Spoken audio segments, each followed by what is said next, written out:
Olá pessoal, tudo bem com vocês? Então na aula de hoje nós iremos falar sobre a herança da Guerra Fria na geopolítica do século XXI. Mais especificamente, nós iremos falar sobre os conflitos na região do Cáucaso, falaremos também sobre a Guerra dos Mísseis em Cuba e, por fim, finalizaremos falando um pouquinho sobre a Caxemira.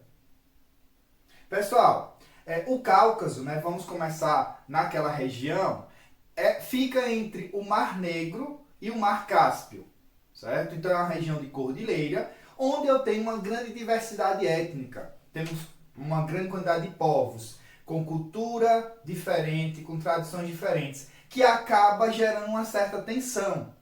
E essa tensão acaba fazendo com que surjam movimentos separatistas, movimentos que lutam por emancipação, por maior autonomia na região. Certo? Então essa é justamente a luta que é herança da Guerra Fria, porque essas áreas estavam sob controle da União Soviética. Então em 1991, quando acaba a União Soviética, quando tem fim, quando ela é fragmentada, vários países, várias repúblicas declaram independência. Certo? Letônia, Estônia, Lituânia, Ucrânia, Cazaquistão e muitos outros declaram independência naquele momento. E outras etnias também se autodeclaram independentes, mas não recebem o reconhecimento. E até hoje muitas delas lutam por essa independência, ok? Pessoal, o primeiro caso que nós iremos falar é o caso da Chechênia. Chechênia, atualmente, é uma região que está sob domínio da Rússia. Nessa região, nós temos uma maioria muçulmana. Então, a população é de maioria muçulmana. E a Chechênia, ela declarou independência em 1991, assim como os países que eu citei anteriormente. Certo? Mas essa independência, ela não foi reconhecida pelo governo russo, que em 1994 decidiu atacar a Chechênia. E esse ataque resultou numa anexação da Chechênia ao território russo novamente. Em 1997 foi estabelecido um acordo de paz. Só que esse acordo de paz ele não foi muito longe. Por quê? Porque os conflitos prosseguiram. Os chechenos não aceitavam ainda estar sob controle do governo russo e aí, consequentemente, os conflitos permaneciam e nós não tínhamos uma Chechênia independente. Em 1997, o que é que acontece? A Chechênia decide invadir o Daguestão. Pessoal, o Daguestão é uma região que está bem próximo da Chechênia. Vocês podem observar no mapinha aqui. O Daguestão também é uma região da Rússia de maioria muçulmana. Então, qual era a ideia da Chechênia com essa invasão? Formar um Estado Islâmico, certo? Ou seja, um país, uma república islâmica. Só que o que acontece? A Rússia, ela não aceita essa invasão e aí acaba anexando. Já era anexada, na verdade, mas acaba invadindo novamente a região e tomando posse definitivamente da região da Chechênia. Só uma observação, até hoje os chechenos lutam pela independência, tá? Em contrapartida, os russos invadiram, passaram a controlar novamente. Em contrapartida, aqueles que lutam pelo separatismo, acabam praticando vários atos terroristas contra os russos. E nós temos um caso, que foi um ataque, uma invasão a uma escola na Ossétia do Norte, que é uma região sob domínio da Rússia.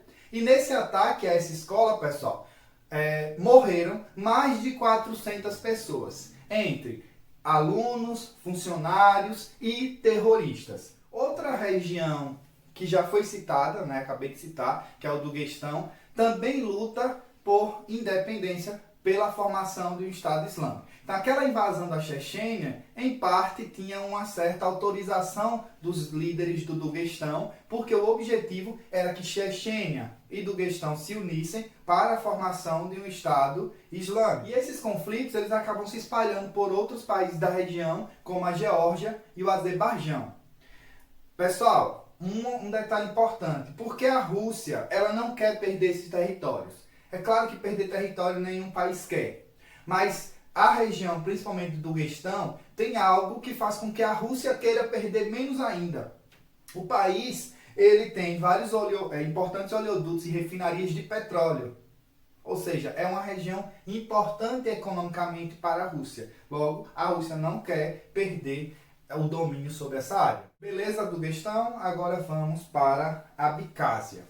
Então, pessoal, essa região, né, chamada de Abcásia, ela não pertence à Rússia. Na verdade, na época de União Soviética, pertenceu à União Soviética. Com a independência da Geórgia, que era parte da União Soviética, a região da Abcásia ficou inserida no território da Geórgia. Então, o problema aqui é entre georgianos e abcáses. Pessoal, os abcáses, eles lutam por independência desde 1992. Esse conflito acaba envolvendo os muçulmanos ortodoxos abcáses e os cristãos georgianos, né, da Geórgia. Pessoal, um incremento que coloca ainda mais problemas na situação é que vários georgianos estão migrando para a região da Abcásia. Né? Então isso faz com que a população da região tenha um aumento considerável de georgianos cristãos. Consequentemente, a população abcásia, que é muçulmana ortodoxa, diminui em proporção. Isso faz com que a participação deles, né, seja cada vez menor. E como eles estão no território da Geórgia, eles passam a ser reprimidos. Certo? Agora nós temos a Ossétia do Sul. A Ossétia do Sul, entre 1991 e 1992, lutou com a Geórgia pela independência do país. Ou seja, em relação à Rússia. Conseguiram a independência da Geórgia. Entretanto, hoje a Geórgia não dá o direito de independência para a Ossétia do Sul. Né? E agora o conflito envolve essas duas nações. Certo? Uma observação importante. Desde que houve a independência da Geórgia, a Ossétia do Sul tem governo próprio. Mas esse governo ele não é reconhecido por nenhum país. E aí a Ossétia do Sul, ela objetiva uma união com a Ossétia do Norte, mas não necessariamente com o objetivo de se tornar independente, um país independente. Né? A Ossétia do Sul luta por uma anexação, né, uma união com a Ossétia do Norte e consequente anexação ao território russo, para se tornar uma região autônoma. E aí, por este motivo, a Rússia ela apoia os separatistas da Ossétia do Sul. Certo? Então, isso quer dizer que a Rússia ela tem um problema com a Geórgia, porque, na verdade, ficou aquele resquício de problema gerado pelo fato de a Geórgia ter lutado pela independência contra os russos. E aí, nós temos violentos combates, né, em 2008 na região. E esses combates, eles só cessaram com a intervenção da União Europeia, que elaborou um plano, né, e propôs esse plano e acabou gerando um cessar-fogo entre os separatistas da Ossétia do Sul e o governo da Geórgia. Para concluir os conflitos da região do Cáucaso, nós temos a região de Nagorno-Karabakh. Pessoal, uma observação importante. Nagorno-Karabakh fica no interior do Azerbaijão. Então é um enclave, onde a maior parte da população é de origem armênia cristã. Observação. O Azerbaijão é de maioria muçulmana. E aí o que acontece? Os conflitos que envolvem esses dois povos, eles datam desde 1991, quando houve a independência do Azerbaijão e da Armênia. Né? Nesse momento, a Armênia começa a apoiar os seus descendentes, né? A sua população, mesmo essa população ela não estando anexada ao seu território, não estando ligado diretamente ao seu território, mas como eles têm origem armênia, o país acaba apoiando, né, essa população, mas o Azerbaijão, do outro lado, não aceita perder aquele território. E aí nós temos um conflito muito inflamado, uma tensão muito grande entre os dois países, a Armênia e o Azerbaijão. A Armênia acabou conquistando o enclave e como eles não são ligados, né, porque uma parte do território ali que separa é o do Azerbaijão, o país acabou criando o corredor do Latchine, né, para ligar a região de Nagorno-Karabakh ao território da Armênia. Pessoal, esse conflito não acabou.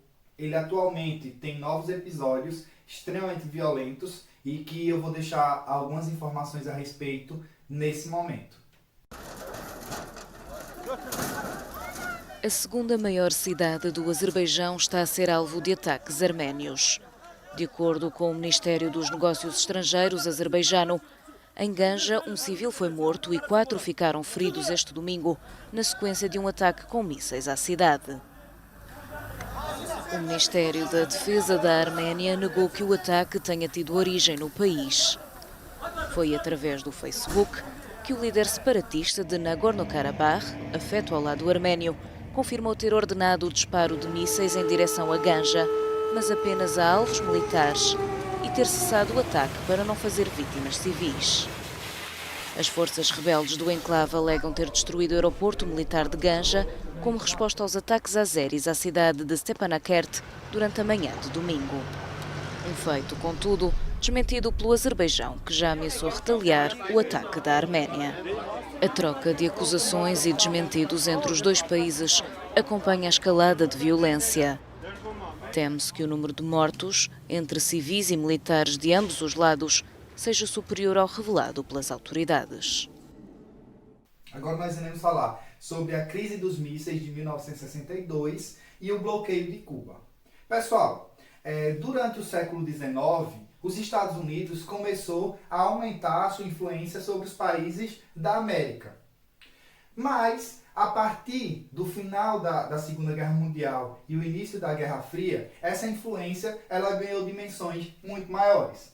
Né? Vale lembrar que o governo norte-americano financiou, né, vários governos ditatoriais, governos militares, na América Latina. A exemplo da Argentina, do Brasil, do Paraguai, da Nicarágua. Né? Enfim, qual era o objetivo dos Estados Unidos? Ter governos que adotassem um modelo capitalista e tivessem um posicionamento totalmente anti-socialismo, já que naquele momento Estados Unidos e União Soviética tentavam ampliar sua área de influência. Né? E os Estados Unidos temiam muito que algum país da América viesse a adotar esse modelo defendido pela União Soviética. Só que aí, pessoal, de onde os Estados Unidos menos esperava, veio a maior afronta ao seu sistema político, econômico e ideológico.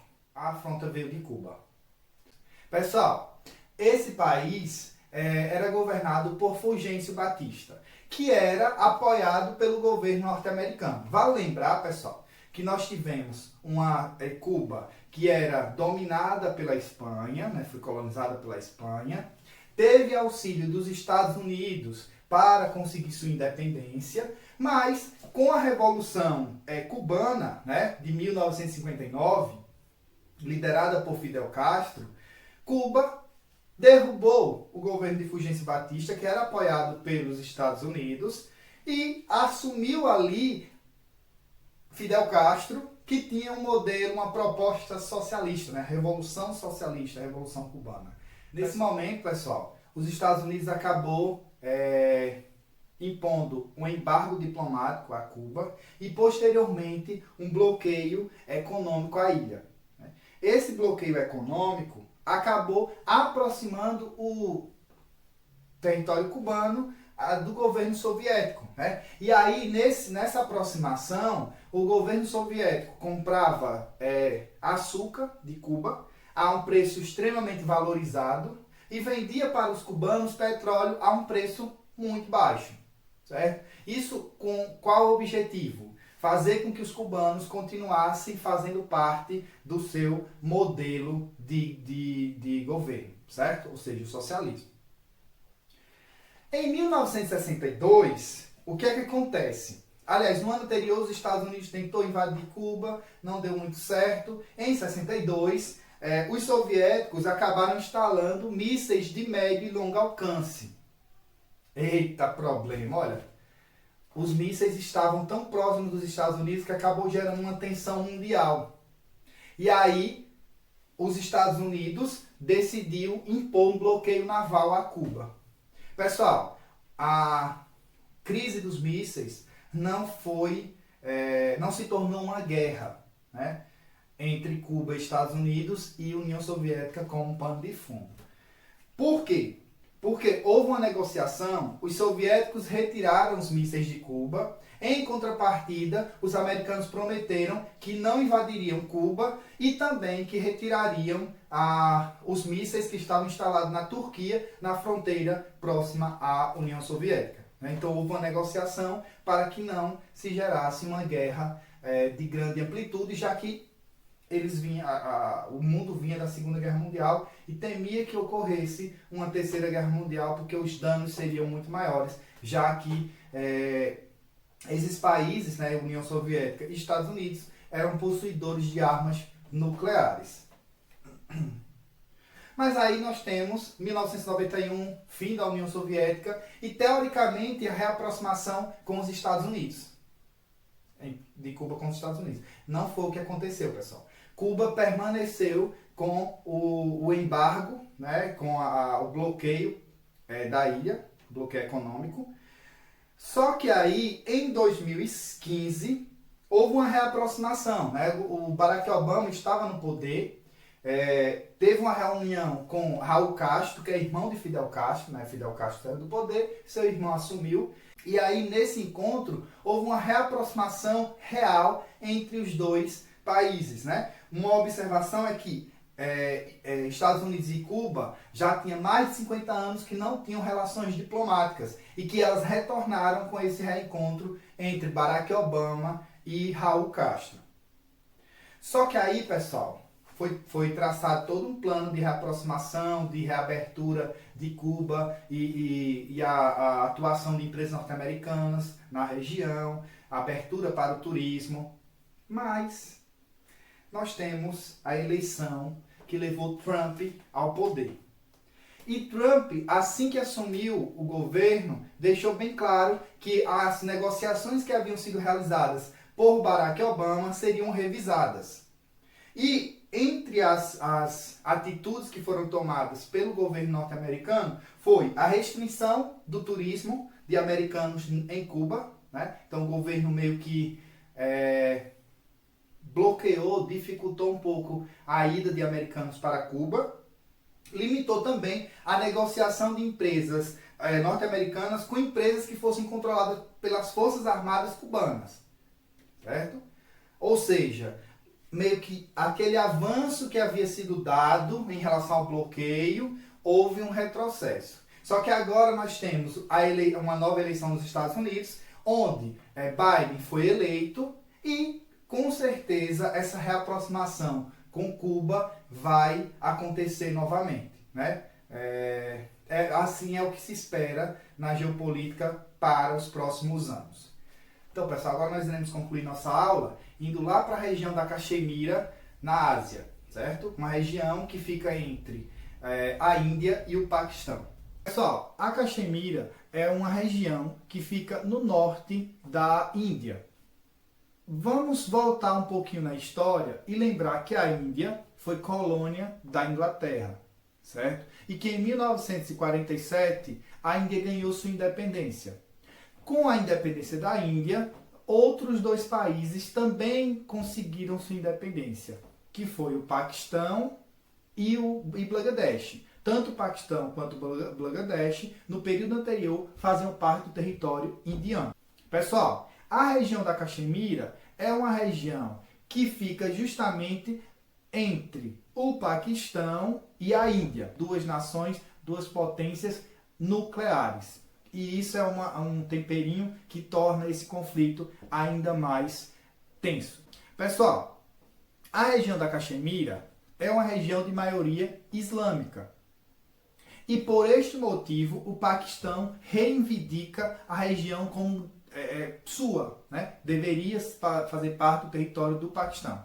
A Índia, por uma questão territorial e também uma questão geopolítica, a existência de rios na região, certo? Um dos principais rios que passa pela Índia, o rio Indo, ele nasce na região da Caxemira, certo? Então, controlar aquela área é importante geopoliticamente. E também vale lembrar que é uma região onde está a Cordilheira do Himalaia, certo? Então, olhar os outros povos de cima para baixo. Dominar os principais nascentes de rios da região, certo? Então, esses são alguns dos motivos que fazem com que a região seja tão importante para esses dois países. E em especial para a Índia, certo? Nós temos a Caxemira paquistanesa, a Caxemira indiana e uma parte da Caxemira pertencente à China.